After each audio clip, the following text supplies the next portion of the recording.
ए। मैं आपको सेट बता देता हूँ। ए, इसके 50 प्रश्न हमने पहले हल कर दिए हैं और 51 से लेके आगे 100 तक के प्रश्नों को हम इस वीडियो में हल करेंगे। चलिए वीडियो की शुरुआत करते हैं। ऑब्जेक्ट ओरिएंटेड प्रोग्रामिंग भाषा का उदाहरण है, इसका आंसर हो जाएगा बी, जावा। अगला प्रश्न, निम्नलिखित में से कौन से ऑपरेटिंग सिस्टम के रिसोर्सेज हैं? RAM, CPU, files and disk, उपरोक्त सभी हो जाएगा। भारतीय उपमहाद्वीप में प्रयुक्त प्राचीनतम सिक्के कहलाते थे? आहत सिक्के या पंचमार्क्ड कॉइन्स है, ये ऑप्शन हो जाएगा। अगला प्रश्न है, कलिंग नरेश खारवेल का हाथी गुम्फा अभिलेख किस भाषा में है? तो ये प्राकृत भाषा में है। अकबर के शासनकाल में आमिल नामक कर्मचारी प्रशासन के किस स्तर पर नियुक्त होता था? तो परगने के वित्त अधिकारी को आमिल कहा जाता था। अगला प्रश्न है, यूनाइटेड पैट्रियोटिक एसोसिएशन के संस्थापक निम्नलिखित में से कौन थे? तो सर सैयद अहमद खां इसके संस्थापक थे। पंजाब के कूका आंदोलन का नेतृत्व निम्नलिखित में से किसने किया था? राम सिंह ने, यह पहले भी पूछा गया है। बढ़ते हैं 58वें प्रश्न की ओर। अल हिलाल निम्नलिखित में से किसने अल हिलाल नामक समाचार पत्र को प्रारंभ किया था? तो इसका आंसर हो जाएगा डी, मौलाना अबुल कलाम आज़ाद। अगला प्रश्न है, निम्नलिखित में से कौन सी एक वायुमंडल की सबसे ऊपरी परत है? बहिर्मंडल। अगला प्रश्न है, गणितीय चिन्हों का सही संयोजन चुनिए जिसमें एस्टेरिक चिन्हों के प्रतिस्थापन करने पर निम्नलिखित समीकरण सही हो जाए। तो इसको हमने हल किया है। नेक्स्ट वीडियो में हम पूरी गणित की जितने प्रश्न सभी को सॉल्व करेंगे। तो बी इसका आंसर हो जाएगा। 61वां प्रश्न जो उत्तराखंड राज्य स्पेशल के प्रश्न है, इसमें भी कुछ प्रश्न काफ़ी टिपिकल आए हुए हैं। लेकिन निम्नलिखित में से कौन सी एक रामगंगा की सहायक नदियां हैं? ये प्रश्न हमने कई जगह ढूंढा, इसका जो आंसर हमें मिला है वो लिसार। कॉर्बेट नेशनल पार्क के संदर्भ में निम्नलिखित कथनों में से कौन सा सही है या कौन से सही हैं? ये भारत का पहला राष्ट्रीय उद्यान है, पहला वृहद, ये बिल्कुल सही है। इसकी स्थापना 1936 में हुई थी, बिल्कुल सही है। इसका पूर्ववर्ती नाम हेली नेशनल पार्क था, ये भी सही है। इसका क्षेत्रफल वाला जो प्रश्न है, ये ऑप्शन है वो गलत है। अगला इसका सही ऑप्शन जो हो जाएगा 101, 2 एंड 3। स्वच्छ वायु योजना के अंतर्गत उत्तराखंड के कितने शहर या कस्बे शामिल किए गए हैं? तो इसका आंसर हमें 3 मिला है, काशीपुर, ऋषिकेश और देहरादून। 64वां प्रश्न है, नीति आयोग द्वारा जारी किए गए सतत विकास सूचकांक 2021 में उत्तराखंड ने कौन सा स्थान प्राप्त किया? तो स्थान पूछ रहा है, इसमें उत्तराखंड ने 7वां स्थान प्राप्त किया है। उत्तराखंड अर्थव्यवस्था में कौन सा राजस्व का प्रमुख स्रोत नहीं है? आप जानते हैं जंगलात भी है, खनन भी है, पर्यटन भी है, लेकिन फिल्म उद्योग इतना डेवलप यहाँ पर नहीं है, ये स्रोत नहीं है। उत्तराखंड में निम्नलिखित जिलों में से किसकी जनसंख्या सबसे कम है? तो इसमें दिए गए जिलों में कह रहा है, तो इसमें बागेश्वर इसका आंसर हो जाएगा बी। उत्तराखंड में युवाओं को रोजगार प्रदान करने के लिए कौन सा पोर्टल शुरू किया गया है? देखिए प्रश्न थोड़ा सी घुमा के है, वैसे इसका नाम जो है होप है, हिंदी रूपांतरण में आशा लिखा गया है। हेल्पिंग आउट पीपुल्स एवरीवेयर, ये युवाओं को रोजगार प्रदान करने के लिए शुरू किया गया पोर्टल है। बी आंसर हो जाएगा।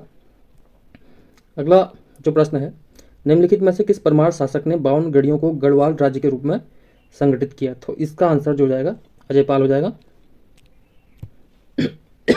में से किस मुगल शासक ने कुमाऊं नरेश बाज बहादुर चंद्र को बहादुर की उपाधि से सम्मानित किया? तो इसका जो आंसर हो जाएगा वो शाहजहां हो जाएगा।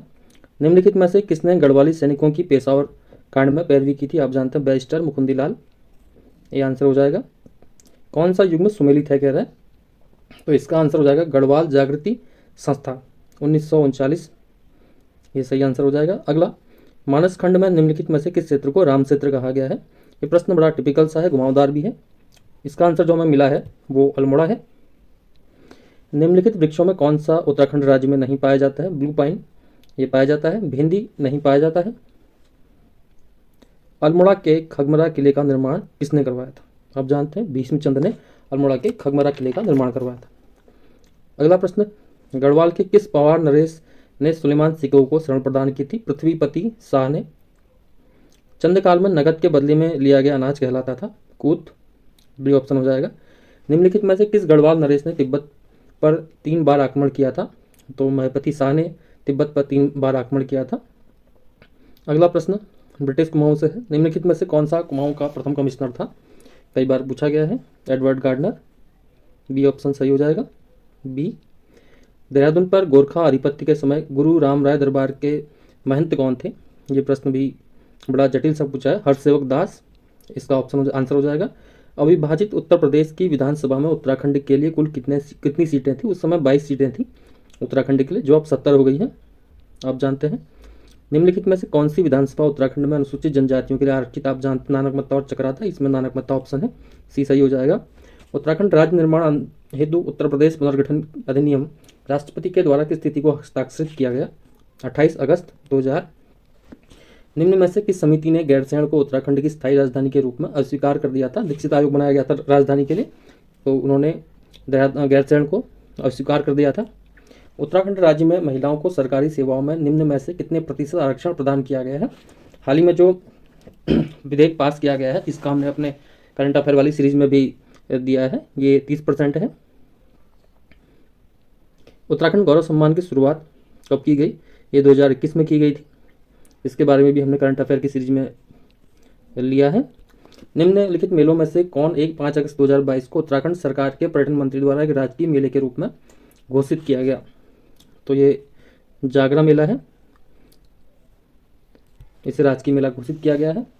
लाखामंडल मंदिर का निर्माण किस शैली में है? लाखामंडल जो है नागर शैली में बनाया गया है। उत्तर भारत में ज़्यादातर मंदिर इसी शैली में बनाए गए हैं।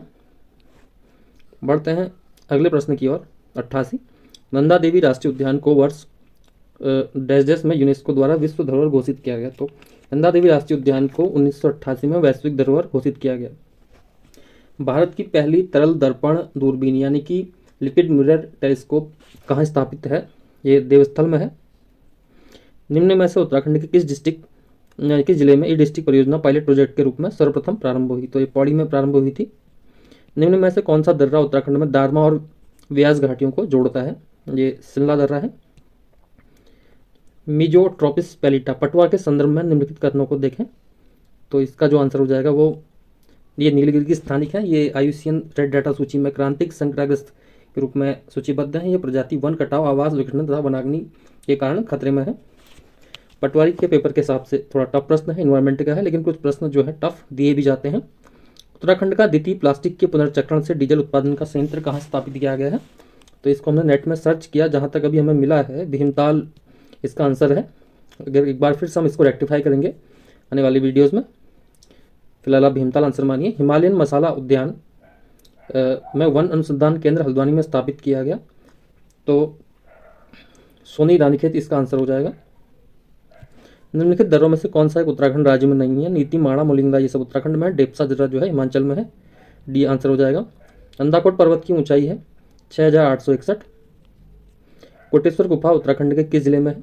रुद्रप्रयाग। उत्तराखंड में के निम्नलिखित जनपदों में से दुनागरी पर्वत शिखर है? चमोली में।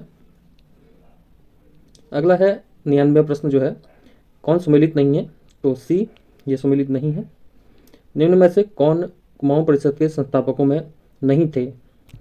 डी, दर्शनलाल पांडे।